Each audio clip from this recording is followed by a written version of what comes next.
Hello, everyone. Welcome to the Change on the Run podcast, where we discuss common change challenges and ways you can address them when you're short of time.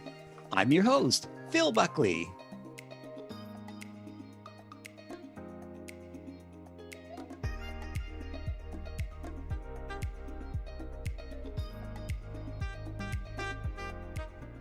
Today's topic is creating cross-functional alliances. In our digital world, cross-functional alignment is essential during a change project because everything is connected. All big changes require all business areas to align on and support others through new ways of working. Most large changes have different benefits and drawbacks for each part of the organization. This means that you must motivate groups with different perspectives to collaborate, share information, and follow your plan. So, how do you create cross-functional alliances to increase buy-in, secure resources, and reduce roadblocks? My guest today is Matt Ross. Matt, welcome to the show. Morning, Phil. I'm pumped to be here. It's great to have you on the show. Thanks for your time. Matt has over 15 years of commercial strategy, revenue growth management, and innovation experience in the packaged goods and professional services industries. He currently is Senior Manager, Category Strategy at the Coca-Cola Company. Matt, in your experience, what are some of the benefits you've found in creating cross-functional alliances? Well, first of all, thanks for having me on the show. I'm super happy to be here. I can't wait for your new book to come out. I'm just super happy for all your success. I'm looking for that orange book to come out. I saw your trailer on LinkedIn yesterday and I thought it was great. So anyways, just want to say that. My experience, I think obviously it's an absolutely critical part of our organization. It's really the lifeblood, I think, of everything that I do. And I can't think of anything that I do today that doesn't have some sort of a connection point to another coworker or another department. And for me, it kind of happens in two ways. I'd say the first would be building personal connections with different people throughout the organization. And the benefit of that really is because it helps you get your job done in a very quick way. So if I had a package idea, for instance, that I wanted to launch and I wanted to know where it would go on the shelf at Walmart, I would go connect with Danielle and our category management team and she'd point me in the right direction. Also, it really gives you a clear picture of what's happening in the business. So you're not in your own bubble the whole time. And I find, especially in a strategic role, I have to think about all of the stakeholders in our company and really consider their needs as well. And that gives me a great vantage point because I know what's going on in the company. And I think probably more importantly for me is building project teams. I think our companies are generally organized by functions. So we get to have these amazing people in marketing who really understand the consumer and salespeople who totally understand the customer and their business, and our financial people are amazing with numbers. And when you put it all together, really, it's really the definition of synergy. Like all these people can create something far greater than what they could achieve on their own. Let me give you a couple examples. So I'll talk about working with teams, and I'll talk about something that went really well or something that didn't go so well, to start with that. And then I'll tell you about something that went really well, and then and some of the learnings that I've got from that. So it's funny, I was just thinking about this the other day, and so let's use, just because we're audio here, let's use theater of the mind and imagine yourself walking through a grocery store and you come upon a display of Coca-Cola glass bottles, and right next to it there's a displayer and you've got a classic Bell glass, and if you buy that 6-pack you get a free Bell glass. And so wouldn't you be tempted to go pick something like that up? And that's exactly what happened in Quebec. We did something like this in a very small way, and it did really well. We got incremental purchases, people loved it. And so my role was to launch that across the country, and do it in multiple waves. So we do one every few months. And my direction was, okay, Matt, go ahead and do that. And after I stopped hyperventilating, I thought, like, how am I going to do this? So the first thing I thought to do was, okay, I'll go speak to the experts. And so I'll go talk to the leader in Quebec and figure out what I could learn from him. And it turned out I needed a really robust set of people. I needed a supplier from Turkey to help bring the Bell glasses from Turkey into Toronto, and then Toronto would be shipped out to the rest of the country. And then we needed our transportation teams to help get the glasses on the trucks and take them all to those distribution centers. Then we needed the distribution center managers to get the deliveries. And then we needed our marketing team to help build our displays. And then our sales teams, of course, to sell it into the customer, and our field sales teams to make it all happen in store. So there's like a lot of people that I never worked with before. And I was kind of out of my depth, to be honest. And so I thought, from past experience, a good way to kick this off would be to have a meeting where we would sort of assemble the key people I thought that would be involved. We did that. and everyone was pumped and they thought it was a great idea. And I talked about when we're going to be in the market and what we needed to go do. And then I went off and started dealing with a supplier from Turkey and tried to bring the glasses into Canada, which kind of ate up a lot of time. And with all the logistics and things, it was quite difficult. And then, so finally, the day came when the product, the glasses arrived in Canada, and I could sort of breathe easy with the rest of my planning and working with the teams to build the marketing tools and building the sales story for the customers. And then a few weeks from the launch, I hadn't heard from my contact at the plant, and I thought, oh, this is not good. So I called and I said, hey, just want to know that everything's good with the glasses, like we talked about a few months ago, or everything on track? And he said, what glasses are you talking about? And I was, immediately the panic sets in, and then you're like, oh. I figured out we did get confirmation that they were in fact delivered to the plant. So I went down there and we went together and we actually found them, and they were sort of shuffled off into a corner. Of course they would be, because there's product going around all the time, and so you're not going to have these precious glasses somewhere. So anyways, we found them. But at this point I was like, oh, this is not good. I'm up against the clock. So I had to call in a favor to my manager and say, listen, here's what happens. And so long story short, we ended up calling in a favor. I had to really inconvenience a lot of people to get this done. But so the happy ending was, despite all this hell I went through, the performance was really, really good. And so when I look back, I think I did a couple things right. So I leveraged the experience of someone who'd done this before, which is critical. I found the right people to connect with, which is good. You don't want to create a team with way too many people. And then I brought them together and kicked off well in advance. But despite those three good things, there was a whole bunch of things I did not do well. My kickoff meeting was a one-way communication. I didn't really consider the needs of my teammates. This was about my project and what I wanted to go do. I had a sort of a rough plan that I thought would be appropriate with some estimated timing, but I didn't ask the team for their input. It was just, I didn't ask them if I was completely out to lunch on that or not. I didn't set up a clear work back schedule. I didn't keep the communication strong between the kickoff and the launch. And then I really failed to assign accountability and next steps with all of those parties. So it was really just a hot mess overall. But it was such a great experience because it completely changed my entire approach from that point forward. And really, I think from all of those mess ups, there were learnings really for me. And we launched 3 other waves, different premiums with toques and earphones, and they ran like clockwork and much more successful based on all of that. Wow. What a great example. Can you tell me more about the co-creation insight you have? Because I find that's essential if you want buy-in. What are your thoughts now after going through that experience? Well, maybe I'll answer that in another example. And this one was where I sort of figured out a process along the way. And so a few years ago, maybe even 5 years ago, I guess now, Canada launched probably our most successful marketing campaign for Coke, where we removed the Coca-Cola logo off our bottle and replaced it with hundreds of the most popular names in Canada. So there would be a Coke with Phil's name on it, a Coke with Matt's name on it. And it was absolutely massive. And we've been bringing it back over the last few years because it's been so successful. And really, this was the one where it took a complete village to make it happen. It was this technical process. It was really difficult to print the names on the bottles. And my role was really to help bring the project through our innovation process, work with the marketing and sales teams, and to build a really strong commercial plan, and then build a really good in-store plan, because we needed these bins, these share bins, we called them, where we put all the bottles in, and we got them across nearly every grocery store in the country. And so it was a big collaborative effort with a lot of different people. And maybe it's because I haven't been to a concert in a year now, but I just think of this as like a rock and roll band analogy, where you're a manager and you're putting together a super group, and you need a killer drummer and a great lead guitarist and a bass player, and you guys are all going to put on a concert. And every time I'm putting together a team, I kind of think of that as a great opportunity to bring together these amazing people and put on a great show. And so the process that I've used and I've kind of taken it forward is, the first thing I do is a bit of pre-work. So it's really important to engage the team. And what I find is that I stop thinking about myself and my goals and what I need to go do, and think about the people on the team. What's their motivation? What do they care about? How are they rewarded? And then what are the overarching needs of the company? We're all accountable for those. So what are the goals? Or is it revenue, profit share? And then finally, relate it to the project that you're doing and understand how it ladders up to the company goals and how it relates to the goals of the team. And at that point, you can present the idea. So you usually do a sort of a kickoff meeting and present, like Share a Coke. We did a big kickoff and presented the idea, what we're going to go achieve, and really how it benefits all the members of the team. So I know my brand teammates really care about brand health scores, and this project's going to go do that. My sales teammates want to grow their customers' business. This is an incredible way to grow their business with great profit upside. And when you can't think of a direct benefit, there's always a way to frame it up. It's a great learning experience. We can use this as a best practice.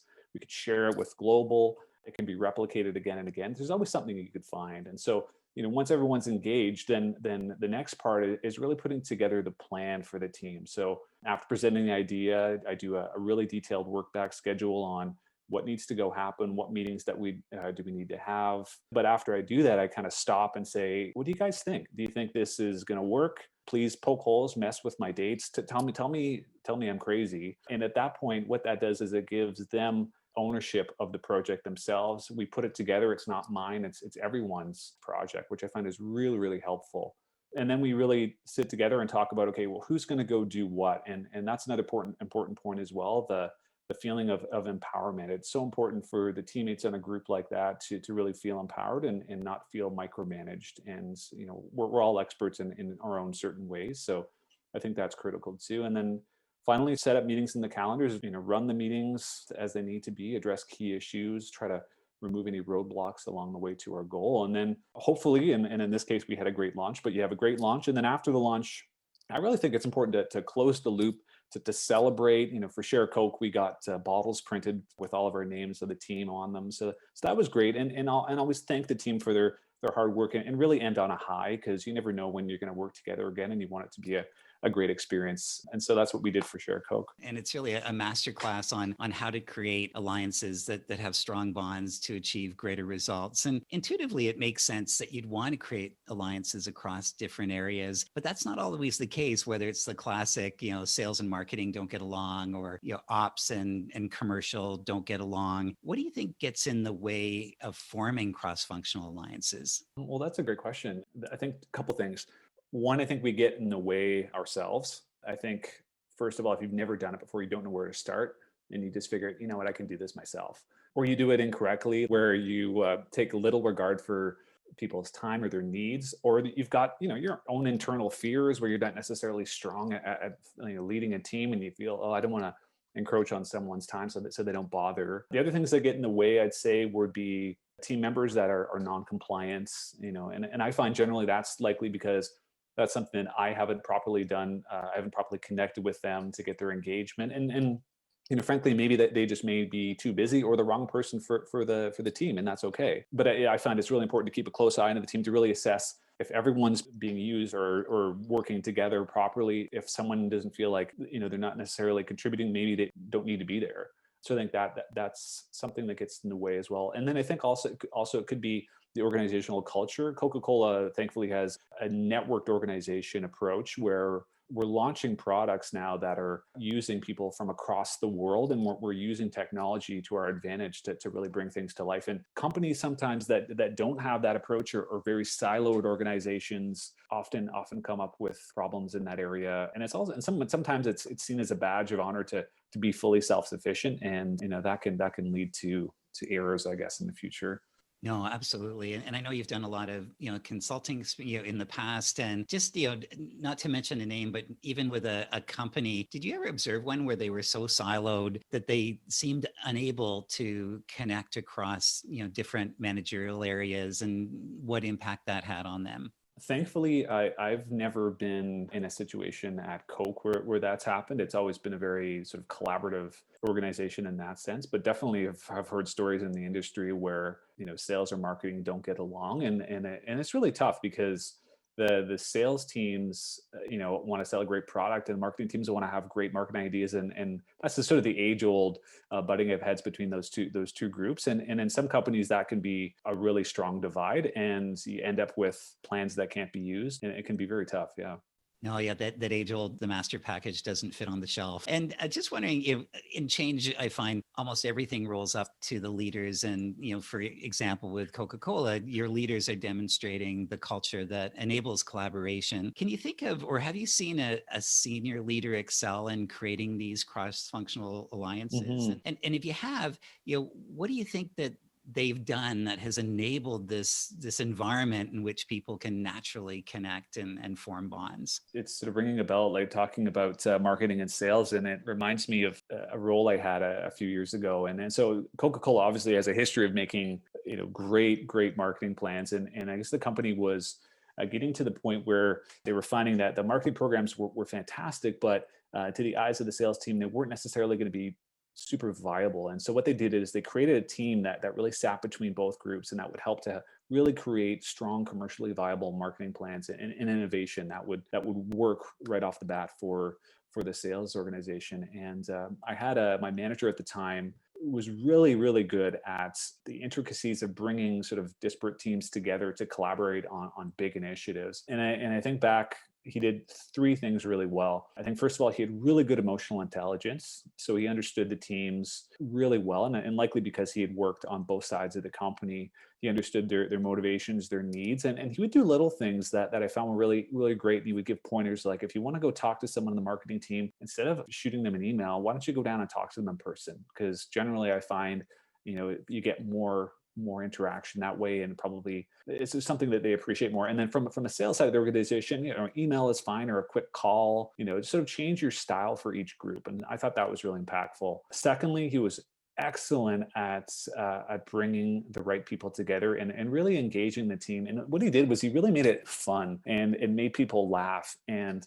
helped to create a vision that everyone could get behind. And he was in a tough spot because you're in between both teams, and so you want to please both parties. But he had a very good way of making sure that people were engaged and excited and wanted to work together as a group. And then that something that stuck with me to this day, he was rigorous with routine. He was always want us to start the meeting by saying why we're here. He wanted great note taking. He wanted strong accountability and next steps, and end every meeting in that way. And that's something I've taken with me for the last, I guess, 5-6 years of my career, has been making sure that routines are really good, and do what you say you're going to do, and be respectful of other people. So I think that would be a good example of that. No, that's great. And what is so encouraging to hear is his understanding of other teams' goals. And I find that's a huge gap in organizations where you're so focused on accomplishing your functional goals, perhaps even more so than the overarching, objectives, as you had mentioned at the beginning of our chat, and not understanding the different goals and what people are trying to achieve. So when you can't, help them to achieve it, but also you might be at cross purposes. Have you ever seen that where, that when you do understand the goals, you say, there's just a disconnect here, or do you find that they are actually aligned? For me, a good group is people from different parts of the organization that are sort of empowered to speak their mind. And I find when I've been in situations where, I want to say we're launching a new package and I need a bunch of different people together, I kind of encourage that type of conversation. I want people to question my plan, question my motives, because often I find when people start pushing or asking questions, that's the sign for me of real true engagement. And it really helps to bring out the strengths of the people. And that's why you bring people together anyways, because they are experts and you want them to speak their mind. And the only way we can work together really strongly on these types of teams or alliances is that these people should have the empowerment to go and use their expertise. Found in most organizations, both public and private, that you have maybe 2 years where you have the same team together, and then someone moves on or a new person comes on, and you've got this great alliance going on, but now there's different elements in it. How do you sustain that kind of magic of working really well together when people move and come on? Yeah, it's let's talk about our rock and roll analogy again. It's like when a band breaks up, or a key member of the band changes. And we've had so many experiences with that happening. And it's actually, I'm going through it right now with one of the projects I'm on. And I think there's two things. One, when a key member changes, so you've got a great finance lead that's your go-to guy for developing P&Ls, for instance. I find it's really the responsibility of the team leader to sort of step in and ensure a smooth transition between the person who's leaving and the new one coming on board. And so that means collecting all their documents, trying to figure out all the key learnings, making sure that there's nothing kind of falls through the cracks. And in some ways, there might be other people on the team that could help bridge the gap until the new person starts on the team, so that there's a change there. And then I think that one of the more critical ones or bigger ones is when the sponsors of your group change. And so we have a team right now, and that's a little bit more involved, where we're having sponsors change. And I think, again, it's really the role of the team leader to kind of assume an even more senior role than they already have, to really maintain the group. And it often acts as a great inflection point for the group to assess what's worked, what hasn't worked, what have we accomplished, what do we want our mission to be. And it's kind of a great time to like renew your vows with the organization and start fresh again. And I think it's, for when a sponsor changes, it's also really important to get a new sponsor on board as quickly as possible. And very likely that sponsor who's leaving can find you a new connection to bring onto the team. And kind of counterintuitively, it injects often a renewed sense of purpose and enthusiasm in the work that you do. So in some ways, it can be a very good thing to have that happen. Just hearing you speak about sort of that leader's role, I've seen in my past where the person that is changing is the sponsor. So, she or he is coming on. They didn't have the, exuberance at the beginning. They don't have the history. Mm-hmm. And I find that a lot of them struggle to get behind something that they didn't create. And it might not be completely aligned with the mandate when they were brought onto the organization, or they've just taken on a role. How do you onboard a senior sponsor when it's halfway through implementation? How do you make it easy for them to be passionate about something that they didn't help create? I think it's the team's responsibility to continue to stay. It's so a couple of things. One, it's really easy to set up a great team, and you launch the team, and you're going after it, and you're down a path, and you're getting close to your goal, and it goes away from, you start to forget about your mission, or because you get so focused on one thing. And then obviously, something like this happens where a sponsor leaves, and then you quickly have to get them up to speed, but at the same time you don't want to lose sight of what you're going after. I think it's important for the team to always make sure that your mission, your sort of where you've come from has been well documented, so that you really have to start someone from scratch, and it doesn't take maybe a couple hours to sit with someone and say, here's the goal of this team. Let's go back to the start and talk about why we created this team in the first place. What's the goal? Where do we want to go to? Obviously, sponsors or senior leaders have a very high level view of the company anyways, and so you really want to speak to them in that language and talk about what's the overarching purpose, as opposed to, we're working on this really minute goal right now that we want to go accomplish as part of the greater vision. So I think that talking at a much higher level and being accountable to not forget as a team about what you're trying to achieve as well, and not get too caught up in the detail. No, great points. And I found that it's almost when a new sponsor or leader comes on, she or he has to almost put their fingerprints on it in some small way, like making a little tweak based on their experience. And once they do, they own it. Until that happens, they're still a little bit removed. But absolutely, and having that dialogue with them, but also not losing, the jet power that you need to keep it going. And how about this circumstance? I'd love your recommendations and advice on this. There was a client I had a few years ago that was completely changing its org structure, and everything was changing. So, how, decisions that are taken, what happens globally, what happens locally, everything was changing. And this was very, very new for the organization and very, very new for the industry. It just did not happen in this industry. So the CEO said, pretty well sent out an email to everyone, all the employees and colleagues, and said, I encourage everyone to reach out to your new partners in our new organizational structure and get to know everyone. And that was it. And almost nobody did. So that when they started moving into the structure, there were no alliances. There was really no support on how to do it. And what I found is the impact is that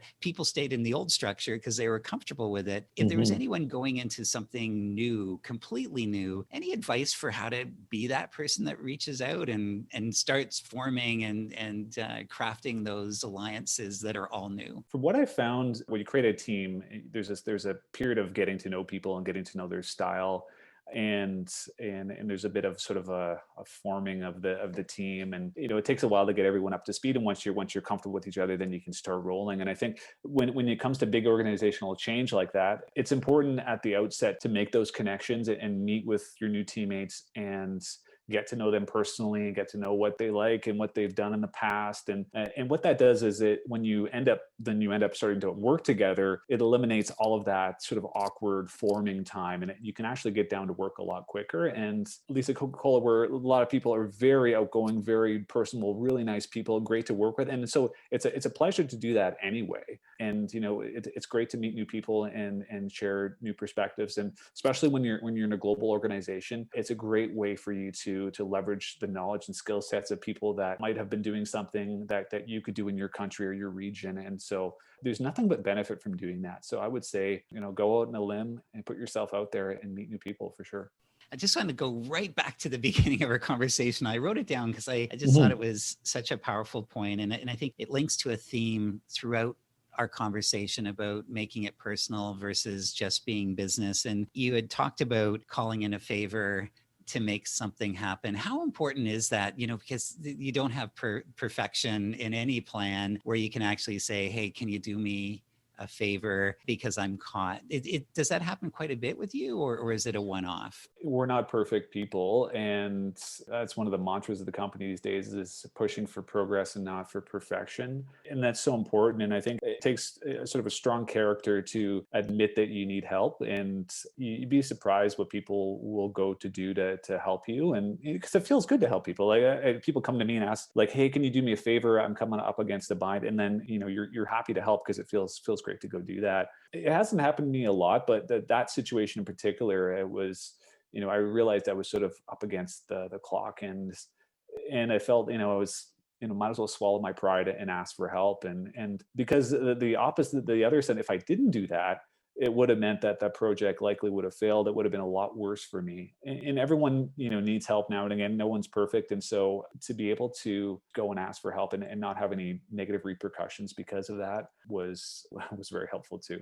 No, that's great. Thank you. Thanks very much. And in the spirit of change on the run and really Mhm. being short of time, and often we don't have time to do what we need to more from a theoretical standpoint, or, hey, if I had so much time to plan, I'd do it this way. Yeah. What happened if you were just thrown into a situation where you had to form these bonds and alliances, and there just wasn't a lot of time, where you're hitting the ground running, the team's going, it's a whole new team for you and for others? Kind of what's the one thing you would do if you were short of time that would give you the 80% results and 20% of the time to form those bonds?